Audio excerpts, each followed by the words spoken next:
बिस्मिल्लाहिर्रहमानिर्रहीम। इय्याका नअबुदु व इय्याका नस्तईन।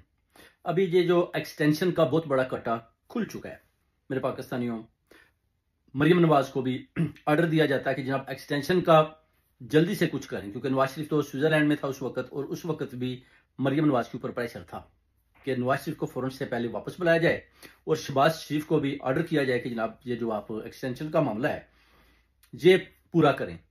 Extension field martial साहब 5 साल की मांग रहे थे, मगर उन्होंने बोला जी कि 2 साल की एक्सटेंशन उसके बारे में बात हो सकती है, मगर जो हमारा मरी में मायदा हुआ था कि आप खान साहब को सजा देंगे, अलकादर यूनिवर्सिटी 9 मई के मामलात या जो दूसरे केसेस बड़े बड़े बनाए गए हैं उन पर आपने वादा किया था कि खान साहब को बहुत बड़ी बड़ी सजाएं देंगे, मगर किसी किस्म की भी सजा नहीं सुनाई दी गई।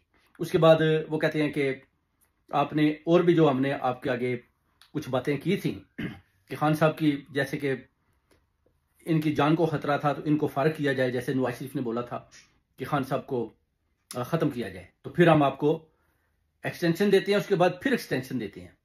मगर उस पर भी जनरल आसिम मुनीर जो फील्ड मार्शल है उन्होंने बोला कि ये जो है ना अपना जान से मारने वाला जो काम है ना, इस पर वो कहते हैं कि मैंने आपसे बात नहीं की, मगर मैंने ये बात ज़रूर की है कि ठीक है हम आपको मरियम नवाज को वज़ीर आज़म भी बनाएंगे अगर आप मुझे एक्सटेंशन देते हैं, और उसके बाद भी अगर 5 साल की देते हैं। तो ये अभी ना काम बड़ा फंसा हुआ है मेरे पाकिस्तानी। उसकी वजह कि मरियम नवाज भी कहती है ठीक है जी मैं अपना शहबाज शरीफ से बात करती हूँ, क्योंकि बेसिकली तो पीछे जो गेमर है वो है नवाज शरीफ। नवाज शरीफ ने ही इशारा देना है तो शहबाज शरीफ ने साइन करने हैं, तो सूरत हाल बड़ी बिगड़ चुकी है। उसके बाद अब आप आ जाएं कि अपना जो ट्रंप के हवाले से भी अगर आप देखते हैं तो ट्रंप को भी पैगाम दिया जाता है कि जनाब एक्सटेंशन का जो वादा किया था वो भी ज़रा आप इनको ऑर्डर करें कि वो भी पूरा करें। तो ट्रंप कहता है कि आप फिक्र ना करें, आपका काम 1 मिनट में हो जाएगा, मगर जो आपने मुआहदे किए हुए हैं कि आप इसराइल को एक्सेप्ट करेंगे, जैसे गजा का जो मैटर था उधर भी आपने बोला कि फौज भेजेंगे, तो ये चीज़ें भी जो है ना अभी मैं देख रहा हूँ। अब जो गजा का मैटर है उधर अगर पाक फौज या मिस्र की फौज जैसे मुआहदा हो रहा है अमन मुआहदा, उधर ये भेजते हैं तो अब आप देख सकते हैं कि इसराइल ने दोबारा हमला किया और उसमें आप देखें कि 67 जो बच्चे हैं वो शहीद हो गए, और उसके अलावा 150 से ज़्यादा जो लोग हैं वो बुरी तरह जख्मी हैं।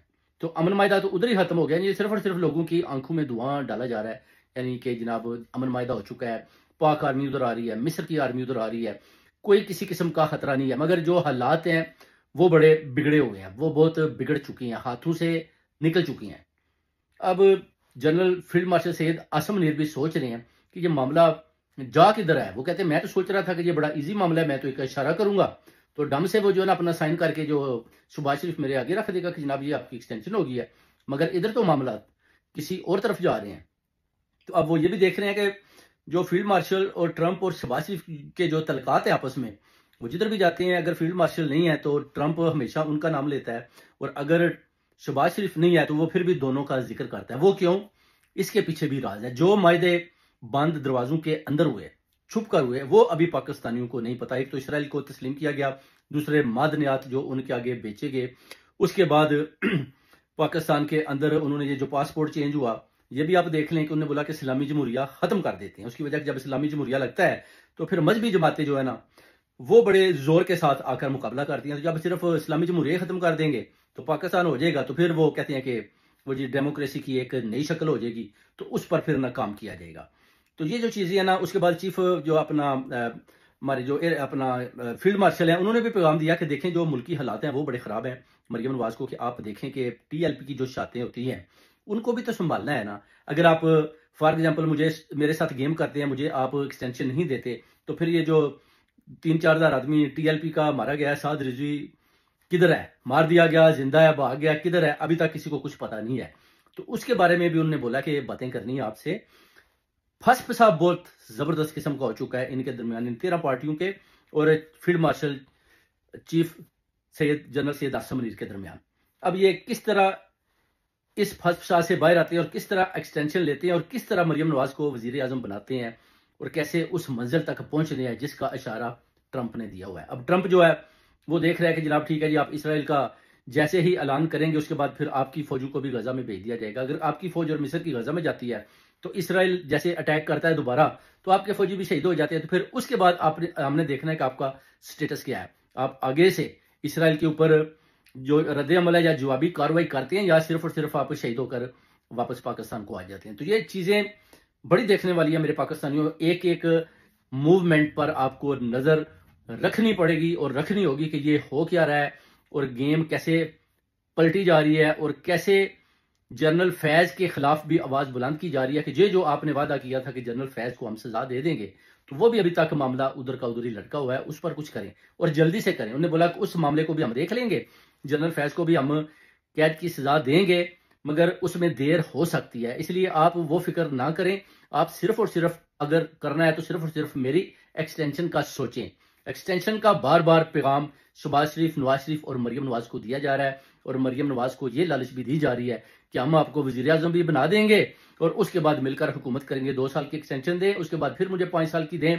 मगर जो पीछे जर्नल्स खड़े हैं, जो समझ रहे हैं कि हमें चीफ ऑफ आर्मी स्टाफ आना चाहिए और फील्ड मार्शल को एक तरफ हो जाना चाहिए, तो ये भी एक बहुत बड़ा पंगा दिखाई देता है। क्योंकि इतना ईजी नहीं है मेरे पाकिस्तानियों। 100 जर्नैल है और उन्होंने आगे आना है, तो आप उस रास्ते की दीवार बन चुके हैं। तो जब आप दीवार बन गए, 3 साल खत्म हो गए, उसके बाद फिर आप 2 साल लेना चाहते हैं, फिर आप 5 साल लेना चाहते हैं और उसके बाद फिर अफगानिस्तान में जो लड़ाई है, अफगानिस्तान का भी आप हाल देख लें कि जो बेलग्राम है वो देख लें, इंडिया वाले उधर कब्जा कर रहे हैं। अफगानिस्तान इंडिया को खुद ही देता जा रहा है कि जनाब आप इधर आए, और पाकिस्तान के खिलाफ वो बहुत बड़ी बड़ी तैयारी भी कर रहे हैं। और आपके तलकात ना तो अफगानिस्तान से अच्छे हैं, ना आपके इंडिया से अच्छे हैं, ना आपके अभी कोई चाइना से या किसी फलस्तीन से या किसी और ममालिक से अच्छे हैं, बल्कि दुश्मन बहुत ज्यादा बढ़ चुके हैं और ट्रंप के आप हाथों में खेल रहे हैं और जब चाहे वो आपको नीचे गिरा सकता है, क्योंकि उसको पता है कि अब आप चारों तरफ से गिर चुके हैं और इनको जनाब फंसा करना चारों तरफ से, तो इनकी जो है ना दुर्गत की जाए।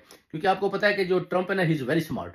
उसको पता है कि कैसे इनके साथ खेलना है और कैसे कौन कौन से जो मुआहदे हैं, कौन कौन सी चीजें हैं जो मैंने शहबाज शरीफ और field marshal general Syed Asim Munir से वो कॉन्ट्रैक्ट साइन करवाने हैं, जो इन्होंने किए। अब उस पर अब आ जाए सुहेल अफरीदी की तरफ। वो कहता है कि जनाब अगर जनाब पाक फौज ने हमारे जवानों को शहीद किया, तो मैं एक ऐसा ला ला रहा हूँ खैबर पख्तूनख्वा के अंदर कि अगर किसी किस्म की कार्रवाई आई तो हम उन फौजियों के खिलाफ भी, उनके ऊपर भी पर्चा कटवाएंगे। तो ये चीजें भी सामने आ रही हैं। यानी आप देख रहे हैं उधर जो अपना वज़ीर आला खैबर पख्तूनख्वा सुहेल अफरीदी भी आगे से बता रहा है कि मैं ऐसा करूंगा, और उधर जनाब अफगानिस्तान के ऊपर भी जो हमले हो रहे हैं, उसके बाद खान साहब भी अंदर से भरपूर किस्म की तैयारी करके ऑर्डर पर ऑर्डर देते जा रहे हैं कि सुहेल अफरीदी इस तरह बॉलिंग करे या सुहेल अफरीदी इस तरह बॉलिंग करता रहे।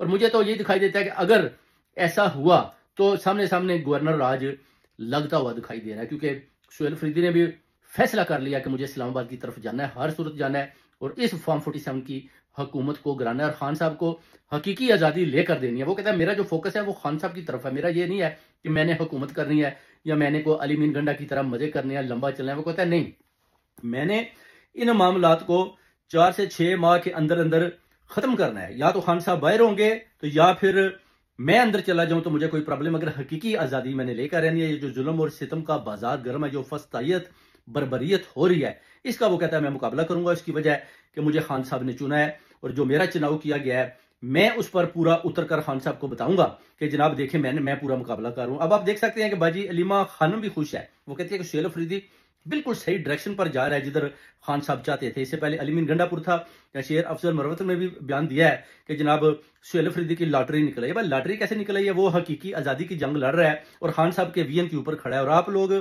खान साहब के वीएन पर नहीं खड़े थे और आप एस्टेब्लिशमेंट की गोद में बैठकर बैक स्टेपिंग कर रहे थे, जिसका इमरान खान साहब को अंदर और बाजी अलीमा को भी पता चल गया। उसके बाद उन्होंने अलीमीन गंडापुर और इन सब को फर्क कर दिया। अब लड़ाई का सिलसिला जारी है सुहेल अफरीदी में और स्टैब्लिशमेंट में और खान जो अडयाला जेल का कैदी नंबर 804 के अंदर। अब देखना यह है कि नवाज शरीफ इसमें किस हद तक कामयाब होता है। मरियम नवाज क्या वजीर आजम बन पाती है कि नहीं, या extension field marshal general Syed Asim Munir को मिलती है, या ट्रंप कार्ड खेलने के बावजूद भी ये लोग नाकाम होते हैं और नाकामी इनका मुंह देखती है।